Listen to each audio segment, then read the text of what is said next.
हे शब्द मी कधीच विसरणार नाही, असं म्हणत प्रिया इतकी जोरात रडू लागली की राजने तिच्या हातातून फोन घेऊन कट केला आणि प्रिया त्याच्या छातीला जाऊन बिलगून रडू लागली. जास्त विचार करू नका, नाहीतर तब्येत आणखी बिघडेल. मला माहीत आहे तुम्हाला फार वाईट वाटलं आहे, पण तुम्ही काही सांगणार नाही, काही दाखवणारही नाही, फक्त मनातच ठेवशाल. शांत हो, नाहीतर स्वतःची तब्येत बिघडवून घेशील. तसंही तिने चुकीचं काय म्हटलं? जर ती मला अशी इज्जत देणार नसेल तर मी तरी काय करणार? माझ्यामुळे ती त्रासली म्हणून तिला जे वाटलं ते तिने बोलून टाकलं. मी सुद्धा तर असाच आहे, आपल्या भावासारखीच आहे ती, हे जास्त मनावर घेऊ नकोस, असं म्हणत हुंदके देत असलेल्या प्रियाचे केस राज हलकेच कुरवाळत होता आणि दुसऱ्या हाताच्या बोटांनी तो स्वतःच्या डोळ्यांच्या कडा पुसत होता. याच गोष्टीची त्याला भीती वाटत होती. नाती एकमेकात गुंतून बिघडू नयेत. त्याला रमणशी काहीच अडचण नव्हती. अडचण होती ती स्वतःच्या स्वभावाची. कारण कधी प्रिया आणि त्याच्यात भांडण झालं तर त्याचा परिणाम रमण आणि प्रीतीच्या नात्यावर होऊ नये, किंवा त्यांच्यात काही बी नसलं तर प्रिया प्रश्नांच्या गराड्यात सापडून उभी राहील. प्रीती तर भांडूही शकेल, पण प्रिया भांडू शकणार नाही. राज, रमण आणि प्रीती हे तिघेही रागाच्या भरात समोरच्याच्या विरोधात उभे राहू शकतात, पण प्रिया तसं करू शकत नाही. ती रडते, कमकुवत होते आणि हे सगळं तिच्यासोबत होऊ नये या भीतीमुळेच तो या लग्नासाठी तयार नव्हता.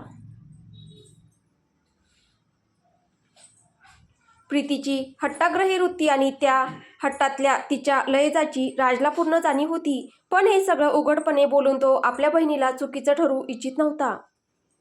म्हणूनच त्याचं काहीच न बोलू शकणं रागाच्या रूपाने बाहेर पडत होतं. तू बस, मी येतो. कुठे जात आहात? तुम्हाला ताप आहे. इतकी काळजी करू नकोस माझी, मी त्या लायकीचा नाही. प्रत्येक वेळी मी तुलाच चुकीचं ठरवतो आणि प्रत्येक वेळी तू हसत किंवा रडत मला माफ करतेस. तुझ्या प्रेमावर मी दरवेळी प्रश्नचिन्ह उभा करतो आणि मग स्वतःलाच आरोपीच्या पिंजऱ्यात उभा करतो. आत्ता जो राग तुला आला तो फक्त माझ्यासाठीच आला. या गोष्टी तुला कुणी बोलल्या असत्या तर तू फक्त रडतच राहिली असतीस. या 4 दिवसात मी तुझ्याशी नीट बोललोही नाही, तरी सुद्धा या गोष्टीचं वाईट वाटून किंवा राग धरून तू बसली नाहीस. फक्त मला समजावण्याचा प्रयत्न करत राहिलीस की मी त्या दोघांना वेगळं करावं. पण मी कोणाला काय वेगळं करू प्रिया? मला तर स्वतःची नातीही जपता येत नाहीत. तू म्हणतेस मी चांगला आहे, पण मी अजिबात चांगला नाही प्रिया. जर मी चांगला असतो तर पुन्हा पुन्हा तुझ्या प्रेमावर प्रश्नचिन्ह उभं राहिलं नसतं. त्या दिवशी मी सतत हेच बोलत होतो की तू तुझ्या भावाच्या बोलण्यावरून इथे आलीस, पण तू एकदाही मागे वळून असं म्हणाली नाहीस की तू माझ्या बहिणीच्या सांगण्यावरून इथे आलीस. त्या दिवशी तू रमणला काहीच बोलत नव्हतीस म्हणून मी रागावलो होतो, पण आज जेव्हा माझ्यावरच ही गोष्ट आली तेव्हा कळलं की तुझ्यासारखी बहीण, मुलगी, सून आणि पत्नी फक्त नशीबवान लोकांनाच मिळते, पण काही लोकांना त्याची किंमत कळत नाही आणि कदाचित मी त्याच्यातलाच एक आहे. हे बोलून राज फिकटसं हसत खोलीबाहेर निघून गेला. प्रियाने अडवण्याचा प्रयत्न केला तरी तो थांबला नाही. अंग अजूनही तापाने तापत होतं. शब्दांची जखम तर त्याच्या काळजाला लागली होती, पण तो कमबख्त इतका हट्टी आहे की उफही करायला तयार नाही. रमण, रमण, प्लीज मला चुकीचं समजू नका. असे गप्प बसू नका. मी रागात होते, त्यामुळे काय बोलून गेले हे मलाही समजलं नाही. माझ्याकडून फार मोठी चूक झाली आहे. मी दादा वहिनींच्या पायांवर पडून माफी मागेल, पण प्लीज पुन्हा मला सोडून जाण्याची गोष्ट करू नका, नाहीतर मी कुठेच उरणार नाही, असं म्हणत प्रीती रडत रमणच्या पायांवर पडायला गेली. पण रमणने एका हाताने तिला धरून थांबवलं. हे काय करत आहेस तू? मला हे सगळं नको आहे प्रीती. तुला माहीत आहे का तुझी अडचण काय आहे? जेव्हा तुला राग येतो किंवा तू इनसिक्युअर होतेस ना, तेव्हा तोंड उघडण्याआधी समोरचा माणूस तुझा कोण आहे, त्याचं नातं काय आहे आणि तो तुला किती जवळचा आहे याचा विचारसुद्धा तू करत नाहीस. राग सगळ्यांनाच येतो, ते स्वाभाविक आहे, पण राग जेव्हा प्रत्येक वेळी उद्धटपणात बदलतो तेव्हा नाती अशी निसटतात की पुन्हा त्यांना स्पर्शही करता येत नाही. जेव्हा मी तुला म्हणालो होतो की तुझ्या दादामध्ये आणि माझ्यामध्ये तू निवड कर, तर तू रडू लागलीस आणि म्हणालीस मी असा प्रश्न कसा विचारतोय.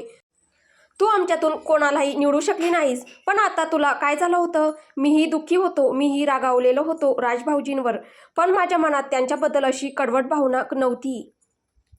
तू ज्या शब्दांचा वापर त्यांच्यासाठी केलास ना, एक भाऊ म्हणून मला माहीत आहे त्याचा त्यांच्या मनावर किती खोल घाव बसला असेल. आज प्रियाचं बोलणं ऐकून मला कळलं की राजभाऊजींनी जरी राग व्यक्त केला, माझ्याशी वाद घातला, मला नापसंत असल्याचं सांगितलं, तरी त्यामागचं कारण काही वेगळंच होतं. आणि ते कारण होतं नातेसंबंध बिघडण्याची भीती. अगदी तीच भीती जी या क्षणांपर्यंत माझ्याही मनात होती की तुझं आणि माझं एक होणं प्रिया आणि राजजी यांच्या नात्यावर परिणाम करू नये. पण सध्या तर फक्त बोलणंच झालं आहे आणि तरीही तेच घडत आहे. रमणने हे सगळं प्रीतीला म्हटलं तेव्हा प्रीती झाडाखाली उदास होऊन बसली. रमण तिच्याजवळ येऊन उभा राहिला. मी काय करू? मी प्रिया वहिनींसारखी नाही जी आपल्या समजूतदारपणाने आणि निरागसपणाने प्रत्येक नातं सांभाळते. मी असुरक्षित होते आणि मग स्वतःला सावरू शकत नाही. पण यात माझी चूक नाही रमण, यात चूक आहे माझ्या आईची. लहानपणापासून मुलगा मुलगा म्हणत त्यांनी मला आणि सिया दिदीला ते प्रेमच दिलं नाही ज्याची आम्ही हक्कदार होतो. कधी कधी तर असं वाटायचं की काश आम्ही मुलगेच असतो किंवा मग आमच्या आईने आम्हाला जन्मच दिला नसता तर बरं झालं असतं. बाबांनी आमच्यावर खूप प्रेम केलं, पण लहानपण जास्त करून आईसोबतच जातं आणि त्या काळात मी फक्त एकच गोष्ट ऐकत आले. काश प्रीतीच्या जागी एखादा मुलगा झाला असता तर माझा वंश पुढे गेला असता आणि त्यानुसार मालमत्तेतही हिस्सा मिळाला असता. घराची मालकीण होण्याच्या हव्यासात आमची आईपणच विसरून गेली होती. रमण, मनात खूप दुःख होतं रमण, पण ते दुःख कुणाकडे जाऊन सांगायचं तेही कळायचं नाही. मात्र मोठ्या आईबाबांनी आम्हाला अगदी आपल्या सख्या मुलांसारखंच प्रेम दिलं. रुद्रदादा आणि राजदादा तर आम्ही जे काही मागितलं त्या सगळ्या इच्छा पूर्ण केल्या. प्रिया वहिनींनी बरोबरच सांगितलं. दादा जरी रागीट असले तरी त्यांचं प्रेम आणि जिव्हाळा तितकाच आहे. पण तुम्हाला गमावण्याच्या भीतीपोटी मी ते प्रेम विसरून गेले. मला तुम्हाला गमवायचं नाही रमण, कारण मला तुमचं प्रेम हवं आहे. मी माझं बालपण आईच्या प्रेमाविना घालवलं, पण पती म्हणून मला फक्त तुमचंच प्रेम हवं आहे. आणि जेव्हा जेव्हा या प्रेमावर नकाराची सावली पडते तेव्हा मी अस्वस्थ होते आणि जे बोलायला नको ते बोलून टाकते. मी अशी का आहे? मी मुकी का होत नाही? हे बोलून रडत रडत प्रीतीने आपल्या ओठांवर जोरजोरात मारायला सुरुवात केली. तेव्हा रमण लगेच खाली बसला आणि तिने उचललेले हात पकडले. मुक्की होण्याची गरज नाही, फक्त मनातून ही भीती काढून टाक की मी तुला सोडून देईन. एकदा तुला स्वतःपासून दूर करून पाहिलं, पण तुझ्या आठवणी माझ्यापासून कधीच दूर झाल्या नाहीत. तू मला विसरून पुढे निघून गेलीस असं जेव्हा वाटलं तेव्हा मी आतून तडफडत राहिलो. तू वाईट नाहीस प्रीती, फक्त रागाच्या भरात तू शब्दांचा सूर विसरतेस. राग कर, पण मर्यादा विसरू नकोस. इतकी बेधडक होऊ नकोस की नंतर तुलाच पश्चाताप करत बसावं लागेल. कारण कधी कधी आपण असे शब्द बोलून टाकतो की समोरचा माणूस आपल्याला माफही करतो, पण आपण स्वतःच त्या शब्दांचा विचार करत राहतो आणि स्वतःला माफ करू शकत नाही. मला कळतं की तुझ्या आईने तुझ्याशी जे वागणूक दिली त्यानंतर तू अशी झालीस. जे प्रेम आणि वेळ तुझ्याकडून हिरावून घेतला गेला ते मी तुला परत देऊ शकणार नाही, पण त्या वेदनेतून बाहेर पडायला मदत करेल असं प्रेम आणि वेळ नक्की देईन. रमणचं हे ऐकून प्रीती रडत रडत रमणच्या जवळ सरकून आली. पण तेवढ्यात रमण म्हणाला, पण त्या बदल्यात एक वचन दे. आज तू जे केलंस ते पुन्हा कधीच कोणासोबत करणार नाहीस. मग तो माझा परिवार असो किंवा तुझा. प्रॉमिस? प्रॉमिस रमण, आता कधी असा उद्धटपणा किंवा राग करणार नाही. पण तुम्ही वचन द्या, कधीच मला स्वतःपासून दूर करणार नाही ना? असं म्हणत प्रीतीने रमणचा हात घट्ट धरला आणि अश्रूंनी भरलेल्या डोळ्यांनी रमणकडे पाहिलं. नाही करणार, कारण ते माझ्याच्याने होणारच नाही. जर मी तुझ्यापासून दूर राहू शकलो असतो तर तुझ्यापाशी आलोच का असतो? मी तुला खूप प्रेम करतो, पण माझ्या या प्रेमाला समजून घे. रागाच्या भरात ते विसरून जाऊ नकोस. असं म्हणत रमणने प्रीतीच्या चेहऱ्याला आपल्या तळहातात अलगद धरलं. कधीच नाही, कधीच नाही रमण, असं म्हणत ती रमणच्या दोन्ही तळहातांना एकामागून एक चुंबन देऊ लागली. बस बस, एवढी बेचैनी चांगली नाही. मी तुझ्याजवळच आहे आणि नेहमी राहीन, हे वचन आहे तुझ्याशी. असं म्हणत रमणने तिला ओढून आपल्या मिठीत घेतलं. तेव्हा प्रीतीही त्याच्या बाहुपाशात हुंदके देत रडू लागली. आता काय होईल रमण? मी रागाच्या भरात राजदादाचं मन दुखावलं आहे. ते आता आयुष्यभर माझ्याशी बोलणार नाहीत. एक वेळ आपलं लग्न होईलही, पण ते माझ्याशी सगळे नाते तोडून टाकतील आणि प्रिया वहिनी सुद्धा. जे लोक माझ्यावर प्रेम करतात, माझी काळजी करतात, त्यांनाच मी स्वतःपासून दूर केलं आहे. राजदादांचा राग मी सहन करेन, पण प्लीज त्यांना सांग ना माझ्याशी नातं तोडू नका म्हणून. आता मी कधीच पुन्हा असा उद्धटपणा करणार नाही. विश्वास ठेवा. मी असुरक्षिततेमुळे ते सगळं बोलून गेले, नाहीतर मी मनापासून त्यांची खूप इज्जत करते आणि त्यांच्यावर प्रेमही करते. फक्त त्यांच्या स्वभावामुळे ते व्यक्त करताना मला संकोच वाटतो. काढू, काहीतरी मार्ग नक्की काढू. तुला माझं नातं देऊन मी तुला तुझे दुसरे नाते गमावू देणार नाही. असं म्हणत रमणने प्रीतीला आणखी घट्टपणे आपल्या बाहुपाशात घेतलं. दुसरीकडे राज आपल्या गाडीत बसलेला होता. गाडी एका एकेरी रस्त्याच्या कडेला लावलेली होती आणि तिथून फारच थोडी वाहनांची ये जा सुरू होती. त्याला ताप आला होता म्हणून त्याने एसी बंद ठेवला होता, पण तापामुळे तो थोडासा थाप घेत होता. अंगही तापून निघालं होतं. त्याने पाण्याच्या बाटलीतून थोडं पाणी पिलं आणि आपला फोन काढून एका फोल्डरमध्ये जाऊन एक फोटो पाहू लागला. तो किंजलचा होता. त्या फोटोत तो उदास बसलेला होता आणि किंजल तोंड वेडवाकडं करून त्याला हसवायचा प्रयत्न करत होती. हा फोटो तन्मयने काढला होता. फोटो 7 वर्षांपूर्वीचा होता, पण राजला असं वाटत होतं जणू तोच काळ पुन्हा परत आला आहे. तो फोटो पाहत असतानाच त्याच्या डोळ्यातून अश्रू ओघळले आणि तो जुन्या आठवणींमध्ये हरवून गेला. एकदा तरी हस ना राज. असं उदास का बसलायस? काय फरक पडतोय? तसंही मी खूप वाईट आहे. मी असं राहिलो तर कोणाला फरक पडायला नको. तुला तसं वाटतं, पण तू वाईट नाहीयस. तू फक्त स्वतःच्या भावना आणि विचार कुणाला सांगू शकत नाहीस. आणि सगळ्यात महत्त्वाचं म्हणजे तू ते व्यक्तच करू शकत नाहीस. मला माहीत आहे तू हर्षवर रागावलास कारण तो चुकीचा होता आणि तो तुझ्यावर नाराजही झाला. पण तिथे आणखी 4 लोक उपस्थित होते म्हणून तू त्याची चूक त्याला सांगू शकला नाहीस. तू तुझ्या मित्राला इतरांसमोर खाली पाडू इच्छित नव्हतास. तुला हे सगळं कसं माहीत? वेडी मैत्रीण आहे मी तुझी. असा मित्रच काय जो मित्राच्या न बोललेल्या भावना समजू शकतो. पण लोक म्हणतात की व्यक्त करणं खूप गरजेचं असतं. प्रत्येक वेळी कुणी आपल्याला न बोलताच समजून घेईल असं नाही. मग मी आहेस ना. तुला कुणा दुसऱ्याची गरजच काय? राज, तू जसा आहेस तसाच राहा. स्वतःला बदलण्याचा हट्टास करशील तर राग आणि चिडचिड आणखी वाढतच जाईल. याच रागामुळे मी बदनाम आहे, राज म्हणाला. बदनामसुद्धा नाव असलेलेच होतात. माझ्या जिगरी जानी दोस्ता. हे कसले नाव आहे तुझ्यासारखं? छान वाटतं जेव्हा तू मला समजून घेतेस, कारण मला तर काहीच समजावता येत नाही. समजावून सांगायची गरज नाही. तुला प्रत्येक वेळी समजून घेण्यासाठी मी आहेस ना. खरंच? हो, माहीत आहे. मी जेव्हा जेव्हा अडकलो जातो तेव्हा मला सगळ्यात आधी तुझीच आठवण येते, कारण तू ते बोलून दाखवतेस जे मी बोलू शकत नाही. आणि जेव्हा तू मला समजावून सांगतेस तेव्हा मनाला एक समाधान मिळतं की चल, माझ्याजवळ असा एक मित्र आहे जो माझ्या कृतीमागचे भाव समजून घेतो, राज म्हणाला. तुझ्यासारखा मित्र नशीबवानालाच मिळतो, जो जरी थोडासा ताठर असला तरी प्रेमाची काळजीची वेळ आली की प्रत्येक शत्रूला हरवून टाकेल, किंजल म्हणाली. असंही काही नाही. अरे बघा बघा, कौतुक ऐकून तोंड कारल्याप्रमाणे कडू झालंय. हे कसले उदाहरण आहे?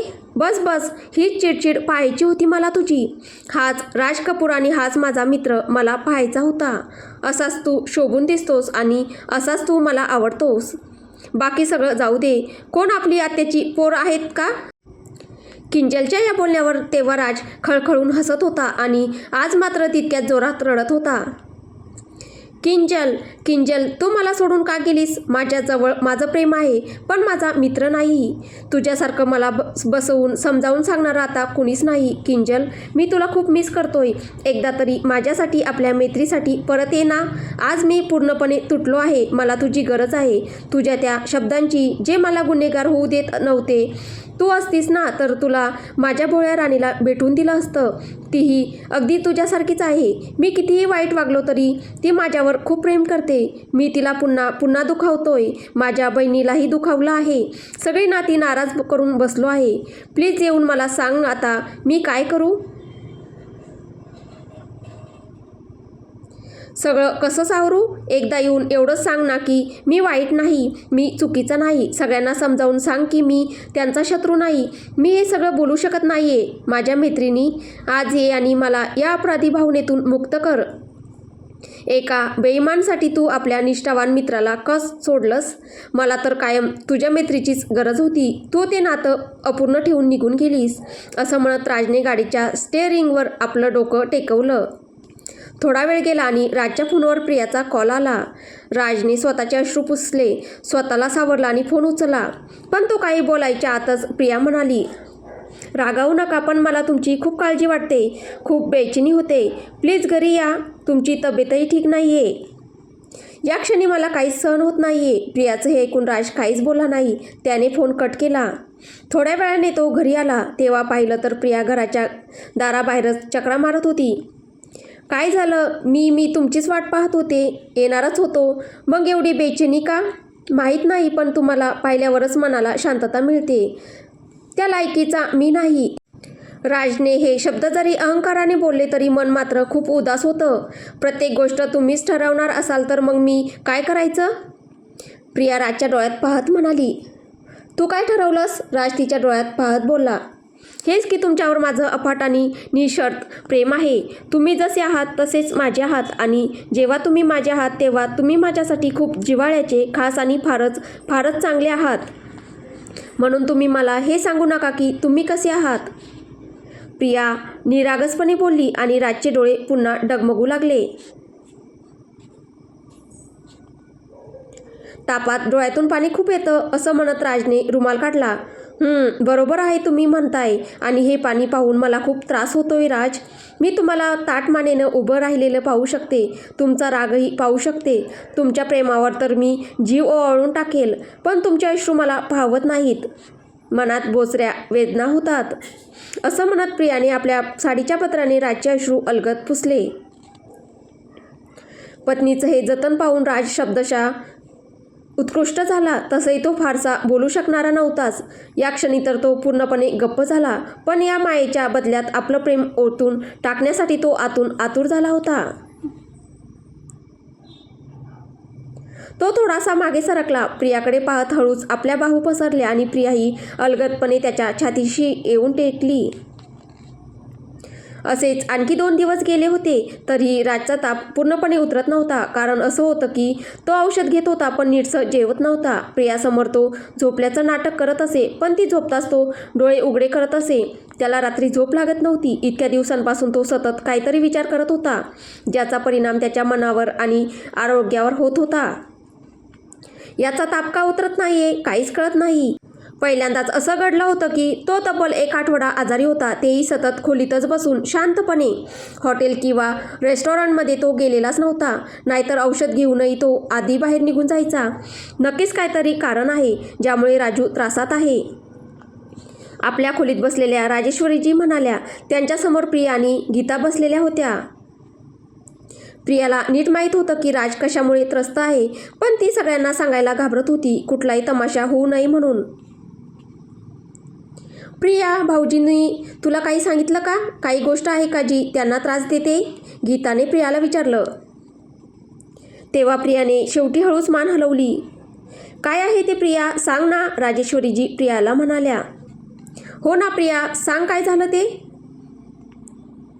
गीतानेही आग्रह केला. सासूबाई, तुम्ही मला वचन द्याल ना, मी जे काही सांगेन त्यानंतर तुम्ही रागावणार नाहीत. तुम्ही माझी गोष्ट समजून घ्याल. असं म्हणत प्रियाने राजेश्वरीजींचा हात आपल्या हातात घेतला. प्रियाला इतकी घाबरलेली पाहून राजेश्वरीजींना एखादी मोठीच गोष्ट असावी असा अंदाज आला. पण प्रियाचं कोमल मन त्यांना चांगलंच माहीत होतं, म्हणून तिला शांत करत त्या म्हणाल्या की तिने अजिबात घाबरू नये. त्यानंतर प्रियाने रमणच्या हॉटेलपर्यंत येण्यापासून ते 2 दिवसांपूर्वी प्रीतीने राजला जे काही बोललं ते सगळं कावेरीजींना सांगून टाकलं. हे ऐकून गीता आणि राजेश्वरीजी एकमेकांकडे आश्चर्याने पाहू लागल्या आणि मग प्रियाकडे. मग इतकी मोठी गोष्ट असूनही तू आतापर्यंत घरी का सांगितलं नाहीस प्रिया? एवढी गंभीर बाब तू इतके दिवस लपून ठेवलीस? राजेश्वरीजी अजूनही आश्चर्यातच होत्या. मला माफ करा सासूबाई, पण मला भीती वाटत होती तुम्ही राज, रमणदादा किंवा प्रीतीताईंना ओरडाल असं मला वाटलं, म्हणून मी काहीच सांगितलं नाही. असं म्हणताना प्रियाच्या डोळ्यात पाणी आलं, कारण तिला वाटलं की तिच्या सासूबाई तिच्यावर नाराज झाल्या आहेत. हे घाबरणं बंद कर प्रिया. बघ, काही गोष्टी अशा असतात की त्या घरातल्या मोठ्यांना माहीत असणं खूपच गरजेचं असतं. नाहीतर तुम्ही लपवत राहाल आणि परिस्थिती आणखी बिघडत जाईल. आता तू जे सांगितलंस ते काही किरकोळ आहे का? एवढं सगळं घडून गेलं आणि आम्हाला काहीच कल्पनाच नाही. बाळा, तू राजच्या पावलांवर पाऊल ठेवू नकोस. तो सांगो किंवा न सांगो, पण काही महत्त्वाची गोष्ट असेल तर ती सगळ्यात आधी तू मला सांगशील, हे मला वचन दे. असं म्हणत राजेश्वरीजींनी आपला हात पुढे केला. पक्क सासूबाई, आता काही लपवणार नाही आणि सॉरी सुद्धा. प्रिया आपला कान पकडत म्हणाली. पण प्लीज त्या तिघांपैकी कोणालाही ओरडू नका. ते लोक वाईट नाहीत, फक्त त्यावेळी परिस्थिती तशी होती. हे बोलताना प्रिया रडू लागली. तेव्हा गीताने तिला शांत करायला सुरुवात केली. शांत हो प्रिया, प्रत्येक वेळी फक्त दुसऱ्यांचाच विचार करू नकोस. जर त्यांनी चूक केली असेल तर त्यांना ओरड मिळायलाच हवं. प्रत्येक वेळी चांगल्या माणसांना सगळ्यांना माफ करता येतं, पण त्यांची चांगुलपणा पाहून लोक खरंच सुधारतात का? असं गीताने प्रियाला सांगितलं. मी राजूशी बोलायला जाते. असं म्हणत राजेश्वरीजी खोलीबाहेर पडू लागल्या. गीताताई, त्यांना ताप आहे. सासूबाई त्यांना ओरडणार तर नाहीत ना? प्रिया काळजीने म्हणाली. त्या आई आहे प्रिया, आणि आईपेक्षा जास्त कोणाला माहीत असतं की आपल्या मुलाला कधी आणि कशाची गरज आहे. असं म्हणत गीताने प्रियाचे अश्रू पुसले. तुम्ही आई होणार आहात म्हणून तुम्हाला सगळं कळतंय. सासूबाई तर मुळातच खूप चांगल्या आहेत. मला माहीत आहे त्या जे काही करतील ते चांगल्यासाठीच करतील. पण गीताताई, आपणही खोलीत जाऊया का? असं प्रिया म्हणताच गीताने प्रेमाने तिच्या डोक्यावरून हात फिरवला आणि तिला तिच्याच खोलीकडे घेऊन जाऊ लागली. जेव्हा त्या दोघी खोलीत पोहोचल्या तेव्हा राज पलंगावर बसलेला होता. गुडघ्यांपर्यंत अंगावर पांघरून होतं आणि राजेश्वरी त्याच्या शेजारी बसल्या होत्या. राज त्यांच्याजवळ असूनही बाल्कनीकडेच पाहत होता. गीता आणि प्रिया दोघीही पलंगाजवळ आल्या, पण राजेश्वरीजींनी त्यांना शांत राहण्याचा इशारा केला. राजेश्वरीजींनी राजच्या खांद्यावर हात ठेवला आणि हळूच म्हणाल्या, राजू. हे ऐकताच राजने हळूच मान त्यांच्या दिशेने वळवली. त्याचा चेहरा पाहताच राजेश्वरीजींचं हृदय वेदनेनं तडपून निघालं.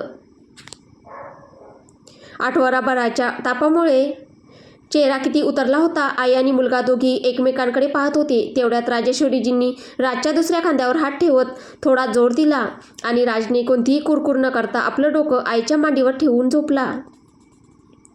हा क्षण दोघांसाठी अतिशय भावनिक होता, कारण कित्येक वर्षानंतर असा क्षण पुन्हा त्यांच्या आयुष्यात आला होता. प्रिया आणि गीता शांतपणे एका जागी उभ्या राहिल्या होत्या. राजू, काय झालंय? कोणती गोष्ट तुला त्रास देते ते मला सांग. किती वेळ मनात सगळं साठवून ठेवणार आहेस आणि राग धरून बसणार आहेस? कधीतरी मन मोकळं करून शांतपणे बोल. असं राहिलास तर ना तुला स्वतःला चैन मिळेल ना इतरांना. असं म्हणत राजेश्वरीजींनी प्रेमाने त्याच्या डोक्यावरून हात फिरवला. आई, राजने एवढंच उच्चारलं आणि राजेश्वरीजींच्या डोळ्यातून अश्रू वाहू लागले. ते त्यांच्या गालावर ओघळले.